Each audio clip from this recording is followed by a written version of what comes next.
ডাকসুতে যে ফলাফলটি হলো অনেকেই বলছেন বিস্ময়কর।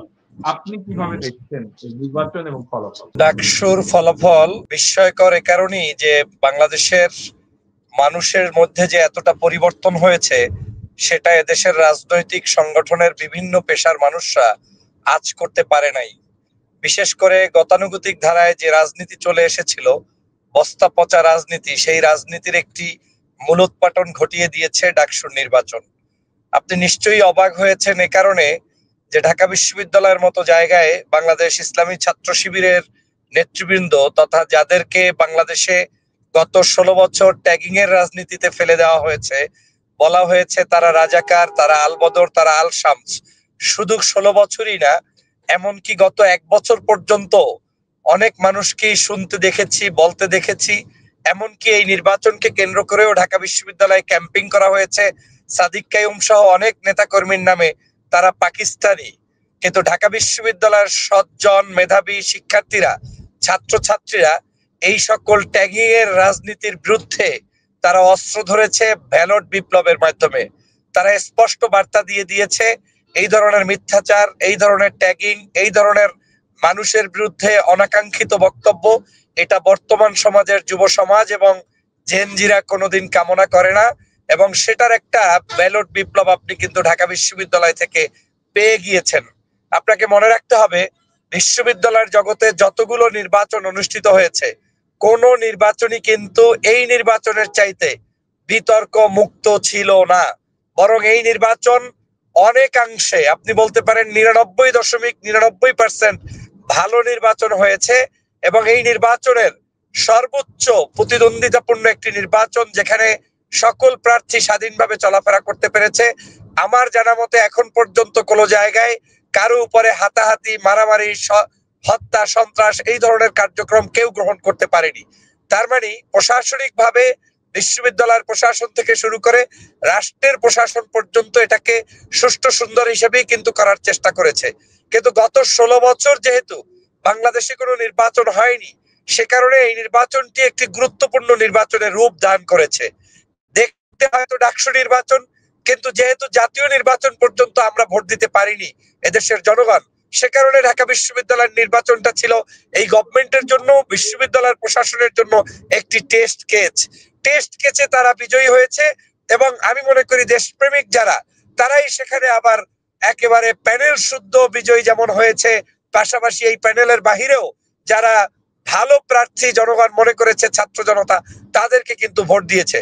কিন্তু আপনি দেখেন, আপনার প্রশ্নের মধ্যেই কিন্তু এক ধরনের ট্যাগিং এর গন্ধ আমরা পাই। যেমন আমি বলি যে বাংলাদেশের মানুষ যদি আজকের এই ছাত্র শিবিরের বিপরীতে অন্য কাউকে নির্বাচিত করত, তাহলে কিন্তু এই ধরনের বক্তব্য আসতো না যে এই নির্বাচনটা এরকম হলো কেন, ওরকম হলো কেন।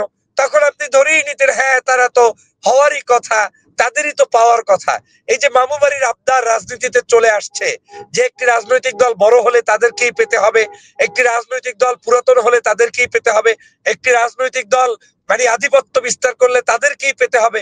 এই জায়গা থেকে আমার মনে হয় জুলাই বিপ্লবের 24-এর গণ অভ্যুত্থানের পরে মানুষরা বের হয়ে এসেছে, ছাত্রছাত্রীরা বের হয়ে এসেছে। এবং তারা বের হয়ে এসেছে বিদায়ী আজকে ঢাকা বিশ্ববিদ্যালয়ের মতো জায়গায়, আজকে সমগ্র জায়গায় এক্সেপ্ট 2-1টি সেন্টার আপনি বলতে পারেন, সকল সেন্টারে বিপুল ভোটে বিজয়ী অর্জন করেছে আজকের এই যারা ছাত্র শিবিরের নেতৃবৃন্দ। এবং শুধু তাই নয়, তারা আজকের সেই জায়গায় যে ধরনের বিজয় হওয়ার পরে উচ্ছ্বাসিত থেকে হুর হাঙ্গামা করার কথা কিংবা আনন্দ উৎসব করার কথা, সেটাকেও পর্যন্ত তারা না করে ছাত্র জনতার উদ্দেশ্যে তারা বার্তা দিয়েছে যে আমাদেরকে শান্ত সুশৃঙ্খল ভাবে থাকতে হবে, ছাত্র জনতার কাজ করতে হবে। সবচেয়ে আমার ভালো লেগেছে, ভিপি নির্বাচিত হওয়ার পরে সাদিক কাইয়ুম স্পষ্ট বার্তা দিয়ে বলেছে, যারা যারা আমাদের সাথে ক্যান্ডিডেট ছিলেন, যারা যারা আমাদের প্রতিপক্ষ বন্ধু হিসেবে নির্বাচনে অংশগ্রহণ করেছেন, তারা প্রত্যেকেই আমাদের উপদেষ্টা হিসেবে আমাদের পাশে থাকবে। এবং তাদের পরামর্শ নিয়ে নির্বাচনের যে প্রতিশ্রুতি প্রত্যেকটি প্যানেল দিয়েছে, ওই প্যানেলগুলোর প্রতিশ্রুতিগুলোকে এই সাদিক কাইয়ুমরাই, ছাত্র শিবিরের প্যানেল যারা ছিলেন, সম্মিলিত যে প্যানেল ছিল শিক্ষার্থী পরিষদ, তারা কিন্তু সেটা বাস্তবায়নের চেষ্টা করবে। তার মানে হচ্ছে একটা সিগন্যাল কিন্তু আপনি পেয়ে গেলেন আগামী রাজনীতিতে এই ঢাকা বিশ্ববিদ্যালয়ের আজকের যে নির্বাচন হয়েছে, এই নির্বাচনের প্রভাব পড়বে সমগ্র অলিতে গলিতে, বিশ্ববিদ্যালয়, কলেজে, সংসদে, চেয়ারম্যানে, উপনির্বাচন, নির্বাচন, সব জায়গায়। আগের সেই জায়গা এখন আর বাংলাদেশে নেই। বাংলাদেশে নতুনত্ব চায়, বাংলাদেশে মানুষ ভালো দিকটাকে বেছে নিতে চায় এবং আপনি যাদেরকে ট্যাগিং করে হেনস্থা করবেন সেই ট্যাগ থেকে বের হতে চায়।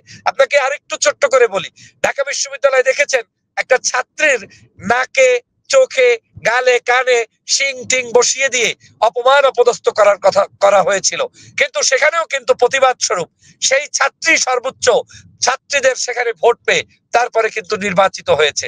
হেজাবের বিরুদ্ধে তারপরে কি বলে ঢাকা বিশ্ববিদ্যালয় মাদ্রাসা হয়ে যাচ্ছে, কওমি হয়ে যাচ্ছে, কত ধরনের নেগেটিভ কথা এদেশে হয়েছে। শুধু এদেশে না, বিদেশে বসেও বিভিন্ন লেখক, বিভিন্ন বিতর্কিত ব্যক্তিরা পর্যন্ত মন্তব্য করেছে। আজকে ঢাকা বিশ্ববিদ্যালয়ের, যেই বিশ্ববিদ্যালয়কে আমরা প্রাচ্যের অক্সফোর্ড খ্যাত বলে বিশ্ববিদ্যালয় বলি, সেই বিশ্ববিদ্যালয়ের ছাত্ররা যখন ওপেনলি ডিক্লেয়ার দিয়ে এই ধরনের ছাত্র সংগঠনকে ভোট দিচ্ছে, তার মানে ধরে দিতে হবে এই ছাত্র সংগঠনগুলোর মধ্যে জ্ঞানের চর্চা হচ্ছে, ভালোর চর্চা হচ্ছে এবং তারা আগামীর স্বাধীনতার সার্বভৌমত্ব রক্ষার অতন্ত্র প্রহরী বিদায়ী আজকে তারা কিন্তু সেখানে ভালো করেছে বলে আমি মনে করি। রাজীব ভাই।